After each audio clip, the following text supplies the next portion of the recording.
Hello guys, it's me today and I'm taking over the channel because Leo has been doing amazing videos, but often I have questions or I have a friend texting me and have tons of questions that they don't ask during the Q&A.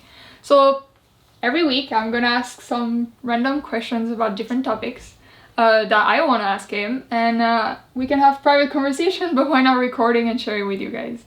So my first question is being tall and healthy? Ah, that's interesting. So I want to know what I'm going against. So Lucie is 6 foot tall, by the way, just for you guys to know. Actually there's some, so let's start genetically.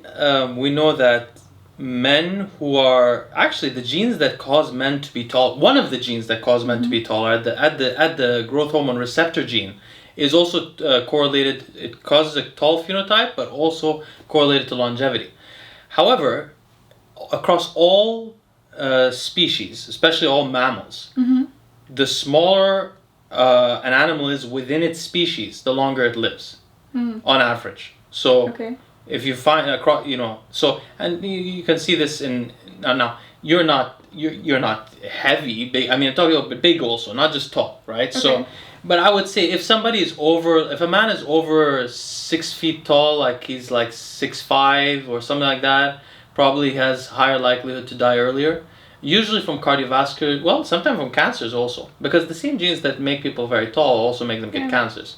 So I would say it's unhealthy. So what can I do? Let's say somebody is like taller than me, bigger. Like, what would you recommend to do in order to like counter? Stop those effects, basically. Not stop it. But no, you're right. That's a great question. That's a great question. The same things that are used in the more extreme measures for people who are interested in longevity, like things that involve encouraging some kinds of autophagy and cell apoptosis and decreasing IGF-1 through fasting, eating less protein. So protein increases these growth factors. Basically, if you're tall, you have more likelihood to have higher growth factors throughout your life. So you have that concern. That's one thing. And then the other thing is if you're very big, like if a man is like 6'5" or something like that, or if you're very fat, you will have a cardiovascular impact. So therefore you'd want to be concerned about your cardiovascular health, keep exercising with proper. We have a video on which exercise to do. That video is very informative. That as well as maintaining lower cholesterol levels, something below 100, ideally LDL cholesterol. So you wouldn't recommend a keto diet to a tall person? Keto, actually, the real diet has controversial because it's like high fat, so your cholesterol, you will guess your cholesterol level goes up. Yeah, and the protein, it's a lot of protein based, so yeah, that's a good point. I thought you were thinking about the protein. Yeah, no, it's not. Keto has less protein, but people who eat keto, they eat a lot of protein. But actually, if you eat too much protein, it will convert to carbs. I see. So you actually have to have a very low amount of protein, actually. But the problem with the ketogenic diet is that it seems to be, in a lot of cases, those people have high LDL cholesterol. Now, those people will come here and argue and say, actually, the LDL cholesterol doesn't matter, or LDL cholesterol is not tied to heart disease, and they'll start arguing over the etiology of heart disease, as well as arguing about the studies on it. So I'm not going to get into a fight with those people, but let's put it this way. I don't want my LDL cholesterol to be high. That's so you'd be basically, you really, if you wanted to deal with being unusually tall. And by the way, another thing I should mention is that for youths, when youths are fed a high protein diet, they end up taller. I mean, this is how Europe got taller. Europe was shorter 100 years ago, and the change is through protein. It's been investigated, it's been researched. But the interesting thing about that is that higher protein content in youth is tied to worse outcomes in this regard. So it's not just eating protein when you're older. In fact, when you're over 65, you want to eat more protein. Higher protein consumption when you're over 65 becomes good. But when you're younger, including when you're a child, lower protein intake is better for you long term, because your growth hormone and IGF-1 when you're younger impacts you for life. Yeah, but as a child, you want to a certain amount of protein for your brain. For your brain. Good point. So what's the balance there? So this is a big problem. So in biology or in health, you often have to weigh the problem between the brain and the brain and the heart and cancer. So the brain, you want neurogenesis for your brain to protect your brain, but that same things that increase the neurogenesis of the brain often increase, hyperplasia in the cells and development of new cells in your body, which could lead to cancer. So this is a problem. The worst case is for people who have the ApoE4 variant, because they have to do balance between either getting Alzheimer's disease, right? Well, in their case, I mean, it's not really I guess this is not particularly bad, but in their case, see, they have to, well, yeah, it is. So for them, they have, for example, their cholesterol intake will impact how their brain functions. Yeah. If you have very low cholesterol intake, your brain will start to have a problem with it. You'll start being more forgetful and stuff like that, and you could end up with more likelihood to get Alzheimer's, which ApoE4 people already have that likelihood. Yeah. But if they eat too much cholesterol, the LDL cholesterol goes up, and those people are also much more likely to get heart disease. So they have this difficult situation, but yeah. So yeah. So I have a follow-up questions on that. A tricky one. Let's say I'm a parent and I want the best for my child. I want my children to grow and be healthy and have the best brain possible that they can have. What would I know? Like what would you recommend to do? Like, testing their genes. Obviously, you could start by that, but like what would you feed them? Like how would you get this balanced thing so it's they're not missing anything, but they're not getting too much of something? So, this is a great question, and a question I think about a lot, although we haven't talked about it. What I've decided to do, which I think you're going to agree with, but I've decided on my own. But what I've decided to do... This is what Google do. Yeah. You have no say on this. This is my program. But really, what I've thought to do is give a very high protein intake into adulthood, like until the age of 20 or so. And then after that, dramatically reduce the protein intake until the age of 65 or so. And while the protein intake is dramatically reduced, use other factors to maintain the neurogenesis in the brain and stuff like that are not mediated by IGF-1 or growth hormone or any of those things. But let me comment on something. Really, if a person has a child in this modern age and has not had their genes analyzed, and not by 23, I'm not trying to sell a product, by the way. This has nothing to do with that. I don't care.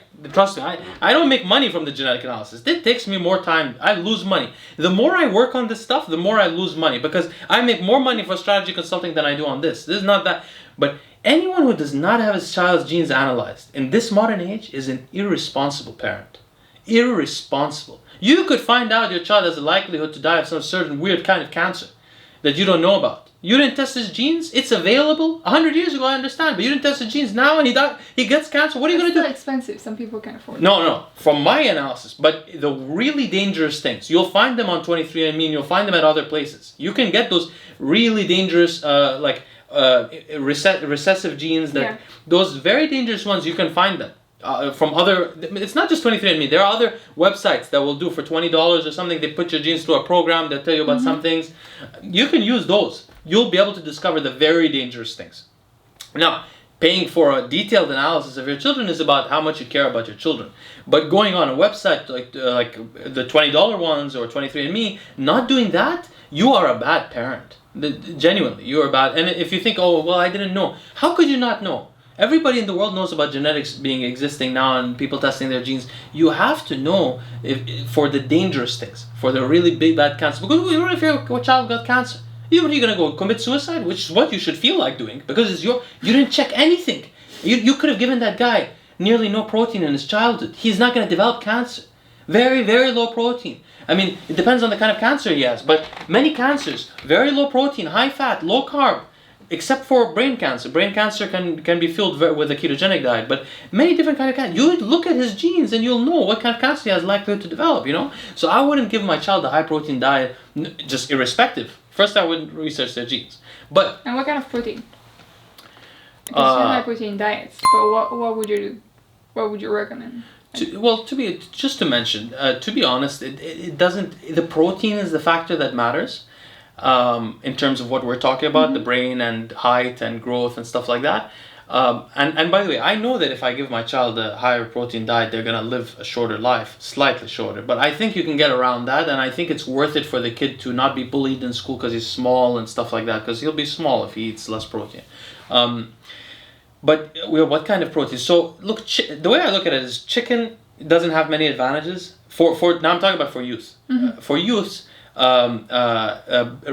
red meat, like beef, has much more value to it nutritionally.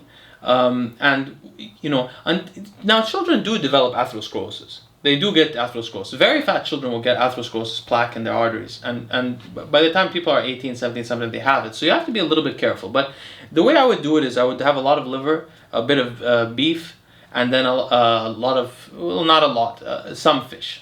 Because of the mercury, I would be concerned about the fish. But I would put, maybe actually, to be honest with you, lean cut beef would be the majority of it, and then as much liver as they can take without copper toxicity. And I'm not so concerned about iron when they're younger, and then a little bit of fish also. Okay. Yeah, the mercury gets out of the blood in like 150 days or so. It gets out as long as you don't get the toxicity of mercury. I was gonna say, yeah, and I feel like children process toxicity faster. That's and true. Better. But it's very important to give the child a very high DHA for the brain, the fish oil. And even when the mother is pregnant, to have high DHA. It really affects the child epigenetically and everything. It's a huge impact. I mean, one day we should make a series or something on prenatal nutrition. Absolutely. Because there's a lot of research, or maybe I'll write an article one day on the interesting things that people don't know about. Okay, well, this is fun. All right. This is very different from me.